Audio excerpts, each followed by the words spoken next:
আসসালামু আলাইকুম everyone. So welcome back to this session. So আজকে আমরা কথা বলবো খুবই গুরুত্বপূর্ণ রুল সম্পর্কে। আজকে আমাদের হচ্ছে অ্যাসপারেটিভ সাউন্ডস এবং নন অ্যাসপারেটিভ সাউন্ড সম্পর্কে আমরা আলোচনা করব যে বেসিক্যালি এই জিনিসগুলো কি হয়। সো আপনারা খেয়াল করলেই দেখবেন আমরা হচ্ছে পেনকে কিন্তু ফেন বলছি, তারপরে কি পটকে বলতেছি ফট। তাহলে এই যে শুদ্ধ উচ্চারণটা আমরা করতেছি এই রুলসগুলো কি বলা হয় অ্যাসপিরেটিভ সাউন্ড। অ্যাসপিরেটিভ কথাটার অর্থ হচ্ছে যখন আমাদের মুখ দিয়ে অতিরিক্ত বাতাস বের হবে তখন সেটাকে আমরা বলে থাকি কি অ্যাসপিরেটিভ সাউন্ড। কিন্তু যদি কখনো আমাদের কোনো সাউন্ড উচ্চারণ করার সময় মুখ দিয়ে অতিরিক্ত বাতাস বের না হয় তখন আমরা আসলে এটাকে বলে থাকি নন অ্যাসপিরেটিভ সাউন্ড। এটা পরীক্ষা করার জন্য নিয়ম আছে। যে সকল জিনিস আমাদের অ্যাসপিরেটিভ সাউন্ডস হবে সেগুলো যখন আমরা উচ্চারণ করব, যেমন ফি ঠি খেই, তখন আমাদের মুখ দিয়ে অতিরিক্ত বাতাস বের হবে, যেমন ফেন ফি ঠি খে। কিন্তু আমি যদি বলি বি সি ডি, ঠিক আছে, তখন কিন্তু আমার মুখের ভিতর দিয়ে অতিরিক্ত বাতাস বের হবে না, এটা জাস্ট স্টেবল থাকবে। কিন্তু আমি যদি বলি ফেন পেন্সিল পেপার, তাহলে কিন্তু অতিরিক্ত বাতাস বের হবে। আপনি নিজের হাত সামনে দিয়ে এই জিনিসটা প্র্যাকটিস করতে পারেন, কিংবা আপনি যে কোনো একটা কাগজের শিট সামনে নিয়ে ধরে প্র্যাকটিস করতে পারেন, তাহলে ক্লিয়ার হয়ে যাবে। সো দেখুন আমরা শুরু করি। আমাদের এই যে তিনটা যে সাউন্ড আছে এই তিনটাকে বেসিক্যালি আমাদের বলা হয় অ্যাসপিরেটিভ সাউন্ড। কী কী এগুলো? এটা হচ্ছে ফি, একটা হচ্ছে ঠি, আর একটা হচ্ছে খে বা সি খে কিউ। এই তিনটার উচ্চারণই কিন্তু আমাদের খে মানে ক এর মতো হয়ে থাকে বেসিক্যালি, বা খ এর মতো হয়ে থাকে। তো আমরা যদি একটু দেখি এইটার সম্পর্কে আরও ডিটেইলে, তাহলে হচ্ছে আমাদের এই যে প আছে, আমরা এইটাকে কি আগে প উচ্চারণ করতাম, বাট এখন থেকে কি উচ্চারণ করব? ফ উচ্চারণ করব। ফ ফেন ফেন, আমরা কি উচ্চারণ করবো? এটাকে ফেন উচ্চারণ করব। ফেন ফেন, আমরা পেন বলবো না, ফেন।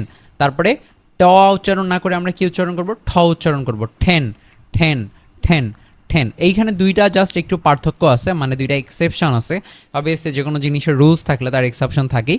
সেটা হচ্ছে থিন আর থ্যাংক ইউ। এটাকে আমরা ঠিন আবার বলতে চাই না। হ্যাঁ, ঠিন বললে তো কেমন শোনাবে, যে ইউ লুক ভেরি ঠিন, তাই না? সে বলবে যে ভাই আমরা এত অপমান করলো, যে ঠিন বলে দিল আমারে, ঘরের চালের টিনের সাথে তুলনা করে দিল, আহা কষ্ট পাবে, তাই না? তাহলে তাকে কি বলবো? যে thin thin, you are thin and you should eat more, like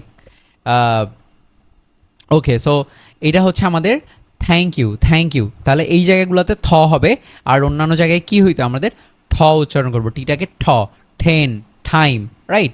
তাহলে এই দুইটা আমাদের এক্সেপশনগুলো একটু মাথায় রাখবেন, থিন এবং থ্যাংক ইউ।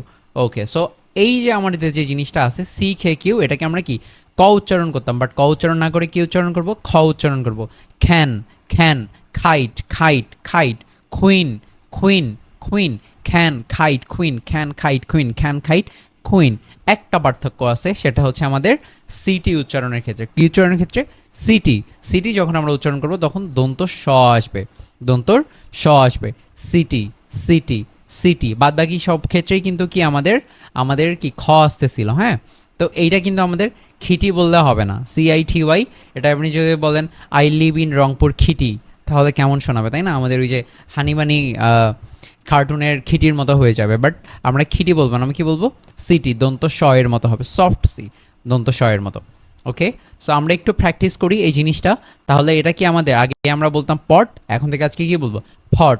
তারপরে স্টুডেন্ট, এইটা যদি স্টুডেন্ট হয়, ঠিক আছে, এই যে TUDENT এতটুকুর উচ্চারণ কী হবে? স্টুডেন্ট। আর KIEE এর উচ্চারণ হবে খিল। কিন্তু একটা জিনিস আমাদের মনে রাখতে হবে, কখনো যদি এই অ্যাসপিরেটিভ সাউন্ডসের আগে আমাদের এস আসে, এসতে সিয়াম, তাহলে মনে রাখবেন যে সিয়াম ভাইয়া পড়াইছিল বা সিয়াম স্যার পড়াইছিলেন। সো এইটা হচ্ছে যখন এস আসবে সামনে তখন এটা অ্যাসপিরেটিভ সাউন্ডস হবে না। ঠিক আছে, ক্লিয়ার? সো এইটা হচ্ছে স্পট, এস এস, তারপরে হচ্ছে POT। তাহলে কি আগে বলতাম ফট, কিন্তু এখন আসে কি হয়ে যাবে? স্পট। এটা কিন্তু অ্যাসপিরেটিভ সাউন্ড আর হচ্ছে না। একইভাবে কি স্টুডেন্ট স্টুডেন্ট স্টুডেন্ট, তারপরে হচ্ছে স্কিল স্কিল স্কিল। এমনি আগে কি হইতো? খিল, কিন্তু এখন স্কিল স্কিল। দেখুন যে অ্যাসপিরেটিভ সাউন্ড কিন্তু হচ্ছে না, মানে এস যখন আসতেছে তখন এই সাউন্ডটা কিন্তু ব্লক হয়ে যাচ্ছে অলরেডি। সো এটাই হচ্ছে আমাদের বেসিক পার্থক্য। আমরা আরও কি উদাহরণ বলতে পারি? ফর স্টুডেন্ট স্কিল, ক্লিয়ার এতটুকু? তাহলে আমাদের কি এই যে শিল্ডের মতো কাজ করতেছে, কি এস হচ্ছে শিল্ডের মতো কাজ করতেছে।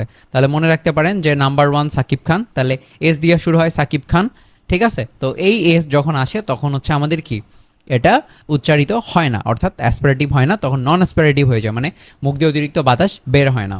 ক্লিয়ার এতটুকু? ওকে, সো এই জিনিসগুলো আমরা অলরেডি পড়ে ফেলছি। এটা হচ্ছে আমাদের টপ। আচ্ছা, এই জায়গায় যে জিনিসটা আছে, হ্যাঁ, এই জায়গায় আমরা এটাকে টপ বলবো না, কি বলবো না? ঠপ বলবো না। কেন? কারণ এইখানে একটা ব্যারিয়ার আছে। কি ব্যারিয়ার? শব্দ বা সিলেবালের শেষে যদি পি থাকে তাহলে পি এর উচ্চারণ ফ না হয়ে কি হবে বলুন তো? প হবে। কি হবে? প। আমরা কখনোই বলবো না এখানে ঠপ ঠপ ঠপ বলবো না। কি বলবো? ঠপ ঠপ বা টপ। ক্লিয়ার এতটুকু? তাহলে এটা হচ্ছে কি, এই যে আমাদের পিটা আছে এটা কিন্তু ফ হয়ে যাবে না। এমনিতে আমাদের পি থাকলে কি হয়ে যায়? ফয়ের মতো হয়ে যায়, পেন পেন্সিল পেপার। কিন্তু এই জায়গায় এটা ফ হবে না, এটা কি থাকবে? পয়ের মতোই থাকবে। একইভাবে সিলেবালের শেষে, সিলেবাল কি জিনিস? কোনো একটা ওয়ার্ডের যতটুকু অংশ একবারই উচ্চারণ করা হয় ওইটাই হচ্ছে একটা সিলেবাল। যেমন এই যে এইখানে সেপ্টেম্বর, তাহলে এইখানে শেষে ফি আছে, তাহলে এটাকে কি আমরা এখানে ফি বলবো? বলবো না। কেন? কারণ এই যে সেপটা, এটা হইতেছে একটা সিলেবাল, এটা শেষে আছে এই জন্য। নাহলে আমাদেরকে কি বলতে হইতো? সেপ্টেম্বর, সেপ্টেম্বর নাকি সেপ্টেম্বর, সেপ্টেম্বর, সেপ্টেম্বর, সেপ্টেম্বর।